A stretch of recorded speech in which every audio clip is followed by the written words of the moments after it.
we will all join talking about Deva separately. Just a few words about the function itself. We are the co-organized. I am here representing Raji Foundation, the Rajalakshmi Srinivasan Memorial Foundation. Rajalakshmi was a close friend of Deva, you all know that. And Gandhi Study Center of Annamalai and Prema. We are the organizers of this event. In that sense, all of you are in that also organizers. So on behalf of Raji Foundation, yes, Deva was on the board of our trust from the beginning itself, and so we owe her a lot in terms of her commitment to Raji primarily, but to Raji Foundation also.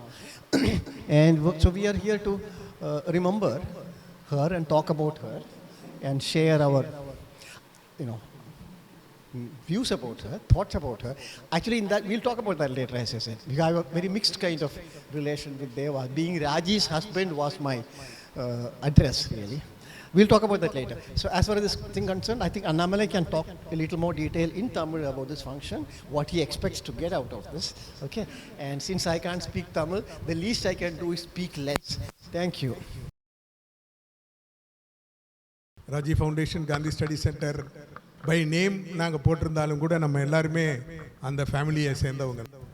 அதனால் எல்லோரும் சேர்ந்து எடுக்கக்கூடிய ஒரு விழா, அந்த ஒரு நல்ல உள்ளம். இந்த நேரத்தில் அவங்களுடைய குடும்பத்தார், கமலா மேடம், நிர்மலா மேடம், அவங்க குடும்பத்தார் எல்லோரும் அவங்கள கண்ணு கவனமாக பார்த்துக்கிட்டாங்க. அதுக்காக அவங்களுக்கு நம்ம சார்பாக நம்மளுடைய நன்றியை தெரிவிச்சுக்கிடுவோம். அப்படிப்பட்ட ஒரு எத்தனையோ பெரிய அடுத்த ஜென்ரேஷன்ஸே வந்துட்டாங்க. தேவா கூட இருந்த ஃப்ரெண்ட்ஸு அவங்க ஸ்டூடெண்ட்டோட ஸ்டூடெண்ட்டுன்றது மாதிரி ஜெனரேஷன்ஸ் வந்துருச்சு. அப்படி ஒரு பெரிய ட்ரெடிஷனை உருவாக்கின ஒரு மேடத்தை பற்றி நம்ம இன்றைக்கி நம்மளுடைய எல்லா நினைவுகளையும் பங்கிட்டுக்கிற போகிறோம். நிறைய பேருக்கு ரொம்ப அவங்க வந்து ஸ்ட்ரிக்டான ஒரு மேடமாக தெரிஞ்சிருப்பாங்க ஒரு வேளை ஸ்டூடெண்ட்டாக. ஆனால் எங்ககிட்ட இங்கே காந்தி ஸ்டடி சென்டருக்கு வந்ததுக்கு பின்னாடி அவங்க கம்ப்ளீட்டாக அப்படியே ரொம்ப மாறிட்டாங்க. அவங்க ரொம்ப குழந்தையாகவே போயிட்டாங்க. நாங்கள் ரொம்ப ஸ்ட்ரிக்டாக இருந்தாலும் அவங்க எங்களை ஸ்ட்ரிக்டாக இருக்க விட மாட்டேன்ட்டாங்க. அப்படி ஒரு கட்டத்துக்கு கொண்டு போய் எங்களை எல்லாத்தையுமே விட்டுட்டாங்க.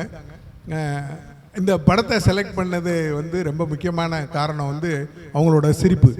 அப்படி ஒரு அந்த புன்முறுவல் அப்படின்றது எப்போதுமே அவங்க கூடயே இருக்கக்கூடிய ஒரு கண்டிப்பு இருக்கும். அதே சமயத்தில் அந்த அந்த புன்முறுவல்ன்றது வந்து அவங்களோட இயல்பாக இருக்கக்கூடியது. அதை வெளிக்காண்கிறது மாதிரி இருக்கணுமே அப்படின்னு நினச்சிட்டு நான் அந்த இதை கொஞ்சம் டிசைன் பண்ணேன். இப்போ வந்து நம்ம எல்லாருமே மனவிட்டு அவங்களுடைய, ஏன்னா அந்த நேரத்தில் கடைசி தருணத்தில் நம்ம எல்லாருமே இல்லாமல் போயிட்டோம். நான் இப்போ டெல்லியில் இருந்தேன், என்னால் இப்போ கலந்துக்கிற முடியலை. அது மாதிரி பலருக்கும் பல சிக்கல்கள் இருந்தது, பார்க்க முடியாத ஒரு சூழ்நிலை இருந்தது.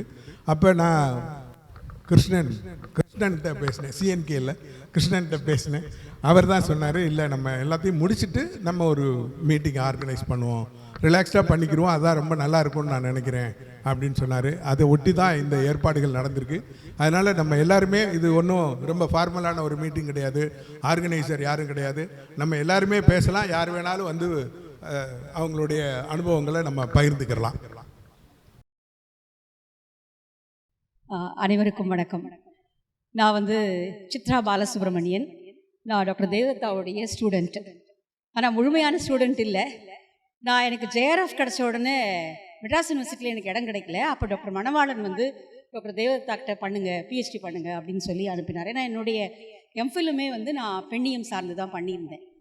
அதனால் மேடம் கிட்ட வந்து அப்ளை பண்ணேன். அப்போ சென்னையில் தான் இருந்தது, யூனிவர்சிட்டி வந்து சென்னையில் இருந்தது. கிண்டியில் ஒரு சின்ன ஒரு கராஜ் மாதிரி ஒரு வளாகத்தில் இருந்தது.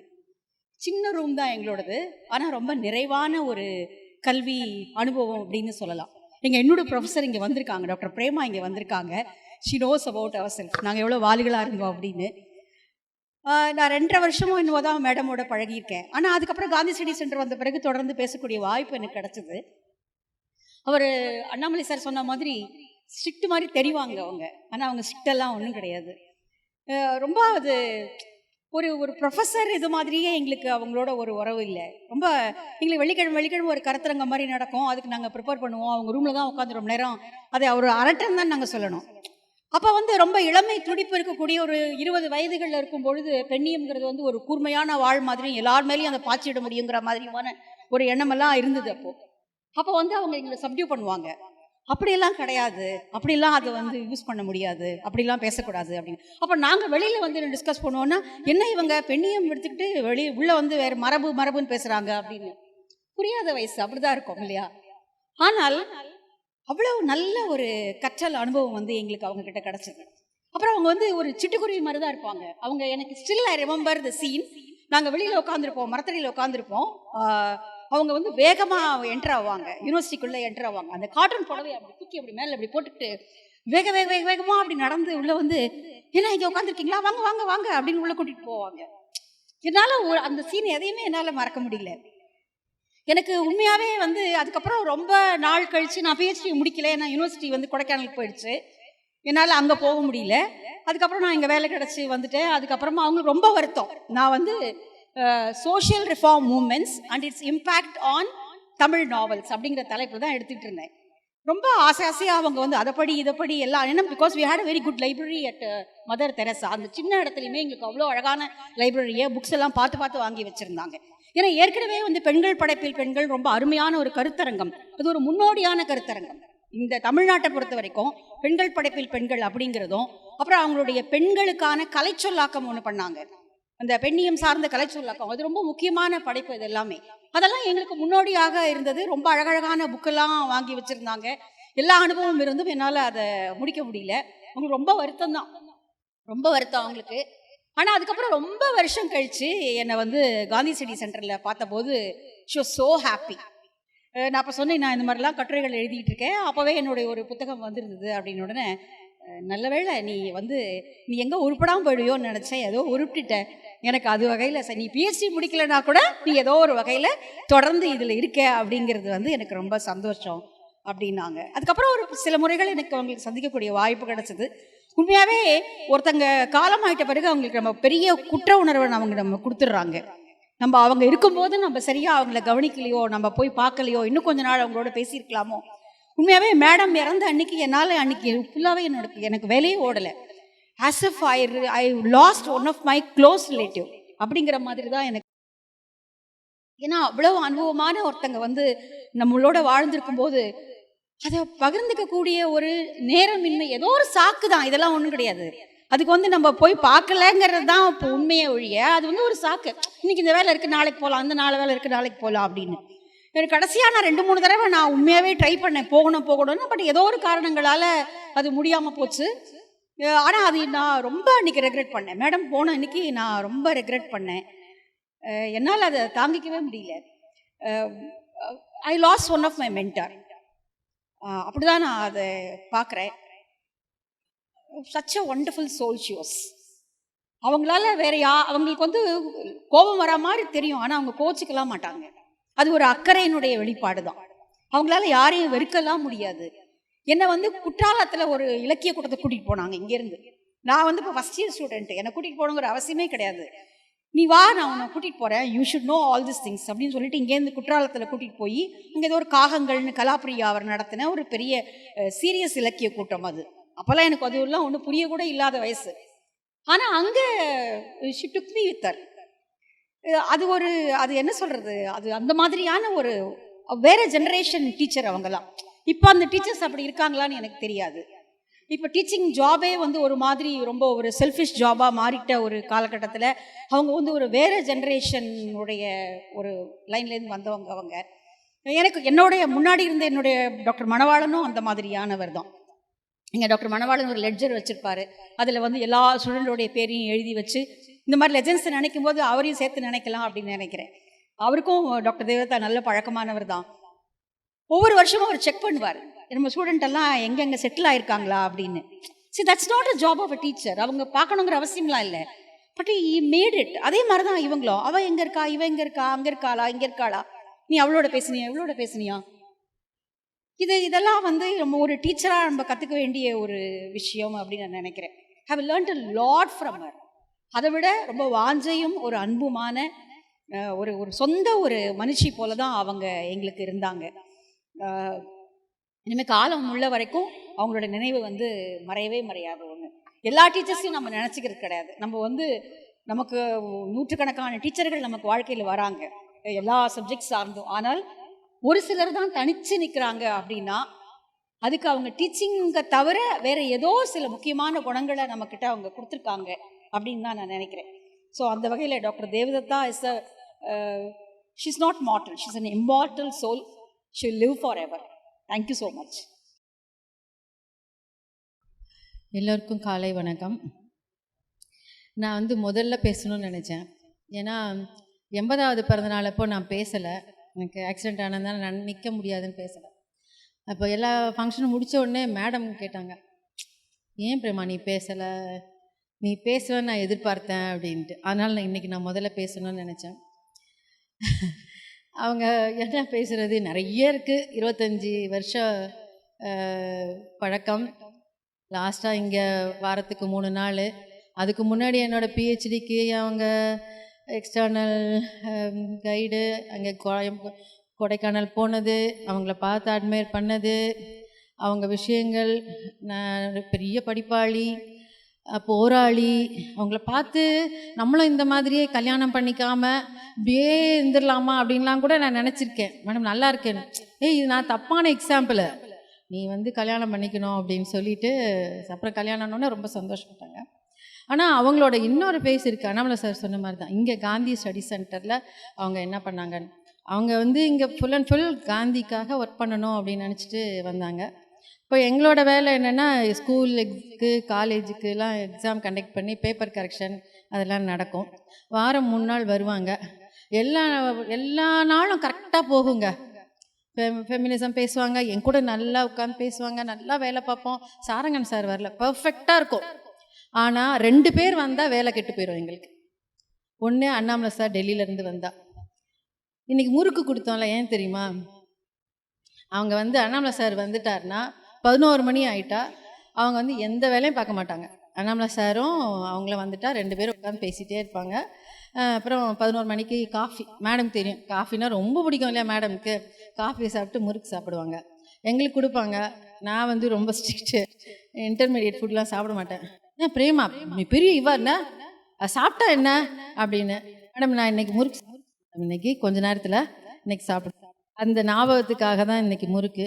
அதே மாதிரி மோகனுக்கு வந்து ஸ்வீட்னா ரொம்ப பிடிக்கும். அவர் வராருன்னா ரோடை கிராஸ் பண்ணி கூட போய் ஆவின் திரட்டுப்பால் வாங்கிட்டு வருவாங்க. திரட்டுப்பால் வாங்கிட்டு வந்து வச்சுட்டு நானும் சாரங்கன்னு பார்த்துட்டே இருப்போம். இப்போ இன்னைக்கு பேப்பர் திருத்துவாங்களா? நடக்கவே நடக்காது. 2 பேரும் அவங்க சொல்லுவாங்க, மோகன் இத்தனை வருஷமா அந்த பேப்பர் திருத்தி போர் அடிக்குது. பத்தாத்துக்கு இவரும் சொல்லுவார், ஆமாம் மேடம். அப்புறம் பார்த்தீங்கன்னா அந்த கதை இந்த கதை உலக கதை ஊரு கதை எல்லாம் பேசுவாங்க. நானும் சாரங்கனும் பார்த்துட்டே இருப்போம். ஒரு பேப்பராக திருத்துவாங்கன்னா மாட்டாங்கங்க, பேப்பரே திருத்த மாட்டாங்க. எல்லாம் ஆனால் அவ்வளோ சந்தோஷமாக இருக்கும். இப்போ ஒரு ஆளை நினச்சோம்னா அவங்க கூட என்ன சண்டை போட்டோம் அப்படின்னு பார்த்தா மேடம் நினச்சா நம்ம சண்டையை போட்டிருக்க மாட்டோம். எந்த இடத்துலையுமே வந்து முகத்தை சுழிச்சிருக்கே மாட்டாங்க. அதே மாதிரி இன்னொன்று என்னென்னா, ஒரு ஆளை பிடிச்சிட்டா அவங்களுக்கு என்ன கஷ்டம் இருந்தாலும் அதுக்கு நம்ம நிற்கணும்னு நினைப்போமா, அப்படி நிற்பாங்க அவங்க.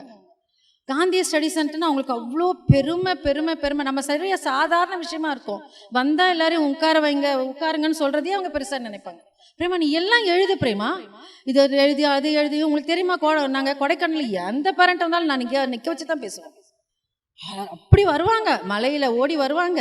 ஆனாலும் எங்கள் ஆஃபீஸில் உட்காந்துச்சு பேச மாட்டாங்களே, இது பெருமையாக இருக்கும். அப்புறம் குழந்தைங்க இங்கே இந்த இடத்துல நாங்கள் ஏன் வச்சோன்னா, ஸ்கூல் குழந்தைங்கன்னா அவ்வளோ பிடிக்கும் அவங்களுக்கு, அவ்வளோ பிடிக்கும். அந்த ஸ்கூல் குழந்தைங்களுக்காகவே அவங்க வந்து அவங்க ஃப்ரெண்டு பூர்ணி மேடம் வந்திருக்காங்க. பூர்ணி மேடம் பிரதர் கிட்ட சொல்லி இந்த மாதம் வரைக்கும் 5100 ரூபாய் 10 வருஷமாக கொடுத்துட்ருக்காங்க மேடம். 10 வருஷமாக அந்த இந்த குஞ்சு குள்மானுங்களை பாரேன் பிரேமா அப்படின்னு. அந்த மாதிரி 3:30 மணி வரைக்கும் குழந்தைங்க இருப்பாங்க. டீச்சர்ஸ் இந்த வந்திருக்காங்க. அவங்க கூடலாம் உட்காந்து இங்கே வந்து அவங்களுக்கு என்ன வேணும் ஏது வேணும் அப்படின்னு சொல்லிட்டு கேட்டுக்கிட்டே இருப்பாங்க. அப்புறம் ஐடிஐ பாய்ஸ் கூட நெருக்கமா பழகுவாங்க. இது மாதிரி அதே மாதிரி நமக்கு என்ன கஷ்டம், பண கஷ்டமா மனசு கஷ்டமா எல்லாம் பேசலாம். அதாவது மனசு திறந்து நம்ம உண்மையை சொல்லணும்னா அண்ணாமலை சாரை பற்றி புரணி பேசணும்னா அவர்கிட்ட பேசலாம், வேற யார்கிட்டையும் பேச முடியாது. அதனால் ஆனால் ஒன்று, அவரை பார்க்குற வரைக்கும் தாங்க அவர் நமக்கு சாதகமாக பேசுவாங்க. ஃபெமினிஸ்ட் அவரை பார்த்தாச்சு பயங்கரமான ஜால்ரா. அவர் என்ன சொன்னாலும் கேட்பாங்க. நான் கூட சொல்ல, என்ன மேடம் இது அப்படின்னு. நீ ஜால்ராலாம் சொல்லாது, இதெல்லாம் ரொம்ப தப்பு. அவர் எவ்வளோ வேலை பார்க்குறாரு தெரியுமா? இப்போ நான் அத்துல்யாவில் போய் இருக்கும்போது கூட அவர்கிட்ட ஃபோன் பண்ணி கொடுப்பேன், பேசுங்க மேடம். வேணாம், அவர் அவ்வளோ வேலை பார்ப்பாரு. நல்லா பார்க்கட்டும். அவர் வந்து உட்காந்து சொல்லுங்க, நான் அவளை என்ன வேலை பார்க்குறீங்க இப்போ என்ன அவ்வளோ, அதாவது அது எல்லாமே தான் பண்ணுற மாதிரி நினச்சிக்குவாங்க. எனக்கு கஷ்டம்னா எனக்கு செய்யலாம், என்னோட ஃபேமிலிக்கு கஷ்டம்னா செய்யலாம், சுற்றி இருக்கிறவங்கெல்லாம் செய்யலாம். அது எப்படி எனக்கு ஆச்சரியமாக இருக்கும். அந்த அன்பு. நான் நிஜமாவே சொல்வேங்க, என் அம்மாவை விட அவங்களும் வெள்ளியத்தையும் என் மேலே வச்சிருக்கிறது 2 கண்ணுங்க மாதிரி. நான் அழக்கூடாது, இன்னைக்கு அழவே மாட்டேன். அவங்க ஏன்னா ரொம்ப சந்தோஷமான ஆள். அவங்க அழுது நம்ம பார்த்ததே கிடையாது. அவங்கள அழுது நான் பார்த்ததே கிடையாது. நான் அவங்க கிட்ட அழுதுருக்கேன். அவங்க அழவே மாட்டாங்க, அவ்வளோ நமக்கு சமாதானம் சொல்லுவாங்க. அந்த மாதிரியான ஆள். இன்னைக்கு யாருமே அழக்கூடாதுங்க. அப்புறம் இன்னும் ஃபங்க்ஷன் நடக்கும், கடைசி வரைக்கும் நிற்பாங்க. எப்படி நிற்பாங்கன்னா, டைம் ஆகிடும், அவங்களுக்கு பசிக்கும், ஆனால் நீ வா பிரேமா அப்படின்ட்டு அந்த ஃபங்க்ஷன் ஃபுல்லாக அவங்களுக்கு காலு வலிக்க அவங்க கடைசி வரைக்கும் வந்தாங்க. அவங்களுக்கு ஆட்டோ கிடைக்காது, அவ்வளோ அவங்களுக்கு மனவேதனையாக இருக்கும், இவ்வளோ கஷ்டப்படுறோமேன்னு. ஆனால் கடைசி வரைக்கும் அந்த இந்த கொரோனா மாத்திரம் இல்லைன்னா அவங்க இன்னமும் வந்துட்டு தான் இருந்திருப்பாங்க. இன்னும் கூட கொஞ்ச நாள் இருந்திருப்பாங்க, 100 வருஷம் கூட இருந்திருப்பாங்க. அவங்க அந்த கொரோனா அவங்கள புரட்டி போட்டுடுச்சு. அதே மாதிரி அவங்கள ஒரு திட்டுற வார்த்தை அப்படின்னா மேக்சிமம் என்னன்னா அழுக்கு பையன், அழுக்கு பிடிக்காது. நிர்மலா மூலம் புது நோட்டு வாங்கி வச்சுக்குவாங்க, வாசிக்க இல்லை இன்னைக்கு சொல்லுவாங்க. அழுக்கு பஸ்ஸில் கூட ஏற மாட்டாங்க அவங்க. அழுக்குனாவே பிடிக்காது. ஆனால் கடவுளுக்கு கருணையே இல்லை, கிடையாது. அந்த மாதிரியான ஒரு சுத்தமான மனுஷி. என்ன பேசுறது இல்லை, நிறைய இருக்குங்க, பேசிகிட்டே இருக்கலாம். ஆனால் சந்தோஷமாக இருக்கலாம், அவங்க கூட இருந்தால் சந்தோஷமாக இருக்கலாம். அந்த சந்தோஷத்தை நம்மக்கிட்ட வெளிவிட்டுட்டு போயிருக்காங்க. அதனால தான் ஃபோட்டோ நினச்சேன் நம்ம ஃபோட்டோவே வேண்டாம். அவங்களுக்கான எந்த விதமான இது நம்ம மனசில் நம்ம இருக்கிற வரைக்கும் அவங்களும் இருந்துகிட்டே இருப்பாங்க. ஏன்னா நம்ம கஷ்டப்படுறதை அவங்க விரும்ப மாட்டாங்க. அந்த நீங்கள் பாருங்களேன், நீங்கள் கஷ்டமாக இருக்கும்போதெல்லாம் அவங்க ஆறுதல் சொல்லுவாங்க. கஷ்டமாக இருக்கும்போதெல்லாம் ஆறுதல் சொல்லி, இப்படி பண்ணுங்களேன், அப்படி பண்ணுங்களேன் அப்படின்னு சொல்லிட்டு. ஆனால் இன்னும் நிறைய அவங்க இந்த இதெல்லாம் ஒரு தடவை பார்வதி மேடம் வந்திருந்தாங்க. சாப்பிட்றேன்னா கரெக்டாக 1:30 மணிக்கு அவங்க சாப்பிட்ணும். காலைல கஞ்சி குடிச்சிட்டு வருவாங்க, இல்லைன்னா கமலா அவங்க கொடுக்குற சாப்பாடு சாப்பிட்டு வருவாங்க. இங்கே வந்துட்டு ஒரு தடவை மேடம் வந்திருக்காங்க, எல்லாரும் டைம் போயிட்டுருக்கு. அவங்கள பார்க்க ஒருத்தவங்க வந்தாங்க, அவங்க கூட உட்காந்து பேசிட்டு இருக்காரு. வந்தவர் பேசிக்கிட்டே இருக்காரு. உடனே என்ன ஆயிடுச்சு, பார்வதி மேடம் என்ன ஆயிட்டாங்க, திடீர்னு மயக்கம் போட்டு விழுந்துட்டாங்க. எங்களுக்கு என்ன பண்ணுறதுனே தெரில, இது என்னடா அது அப்படின்னு சொல்லிட்டு, சரி சாப்பாடு லேட் ஆகிறதுனால மயக்கம் போட்டு விழுந்துட்டாங்க போல இருக்கு அப்படின்னு சொல்லிட்டு நினச்சிட்டு இருந்தா, அந்த ஆளை போக வைக்கிறதுக்காக அவங்க நடிச்சிருக்காங்க. நம்ம மேடம் கொஞ்சம் தத்தி தான், ஏன்னா அவங்களுக்கு இதெல்லாம் புரியாது. பார்வதி அவங்க கண்ணடிச்சு சொல்கிறாங்க. ஏன்னா அந்த ஆளை போக வைக்கிறதுக்காக இவங்க பண்ண விஷயம் அது. அப்புறம் மயக்கம் போட்டு விழுந்து அவர் போன பிறகு போய் சாப்பிட போனோம். அந்த சாப்பாடை பற்றி இருக்கு, ஐயோ என்ன சொல்கிறது, அந்த கோஸுனா இன்னொன்று முன்னாடி வரும்ல, அது சொல்லக்கூடாது. அப்புறம் தயிர் சாதம்னா வெள்ளை வெள்ளையர்னு இருக்கணும். அது ஒரு மாதிரி அவங்க சாப்பாடு இதெல்லாம் ரொம்ப இன்ட்ரெஸ்டிங்கான பேர்வழி. என்ன கூட இருந்தால் நமக்கு பேசிகிட்டே இருக்கலாம், பார்த்துட்டே இருக்கலாம். அப்போ என்ன நீட்டாக ட்ரெஸ் பண்ணிட்டு வருவாங்க.